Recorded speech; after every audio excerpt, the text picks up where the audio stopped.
L'affirmation de soi. Je pensais ça l'autre jour parce qu'en fait, c'est lié à la différence.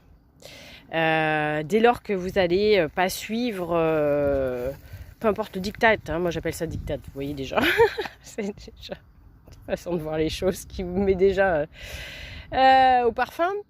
C'est-à-dire que vous allez choisir comment vous allez vous habiller, ce que vous allez manger, ce qui est bon pour vous, vous allez écouter ce qui est important, ce que vous ressentez dans votre corps aussi, hein, quand vous êtes connecté à votre corps, sans parler d'ésotérique ou de quoi que ce soit. Redescendez sur terre, ne mettez pas dans des cases, je vous l'ai déjà dit. Donc vous allez déranger parce que vous n'allez pas correspondre au cadre et à l'environnement et à quoi se raccrochent certaines personnes. Parce que dans certains cas, c'est vraiment se raccrocher, surtout ceux qui sont dans le contrôle ou qui sont dans le dominé-dominant. Et alors, le dominé-dominant, en plus, c'est pire parce que soit ils vont vous prendre pour faible.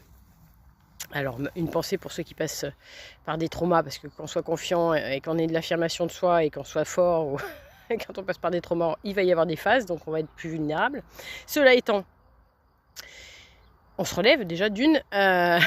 Et l'affirmation de soi, j'ai connu, quand j'étais petite, d'abord j'avais un nom qui sonnait pas français, donc déjà le racisme. Ensuite j'ai connu le privé public. Ensuite j'ai connu le fait d'être une femme et d'avoir manifestement répondre à un certain critère de beauté dont je me suis jamais servie. D'ailleurs du reste, j'ai toujours détesté la séduction. Je trouve que c'est le premier mensonge d'ailleurs. Donc ceux qui pensent que j'ai pu me servir de qui je suis et de fait d'être une femme pour les séduire se plantent royalement et ça les renvoie à eux en fait. C'est ça qu'on appelle l'effet miroir.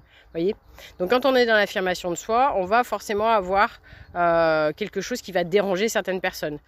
Et puis vous allez, si vous avez en plus du caractère, vous allez déranger ceux qui veulent vous manipuler.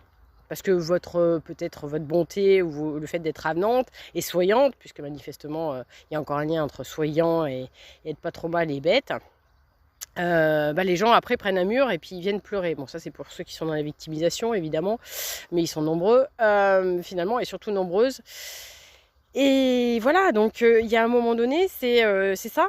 Développement personnel, le coaching, en tout cas moi celui que c'est in fine pas être unique dans le sens je suis la meilleure ou je suis une centre d'attention ou vraiment c'est unique dans le sens où oui vous êtes vous-même. Voilà. Et l'affirmation de soi, c'est que là, je vais te dire non, même s'il y a 50 personnes qui disent oui, moi je vais te dire non. Et inversement, s'il y a 50 personnes qui se disent non et que moi j'ai envie de dire oui et de prendre cette voie, je vais la prendre. Voilà. Mais vous n'allez pas plaire à tout le monde. Et quel bonheur. On n'est pas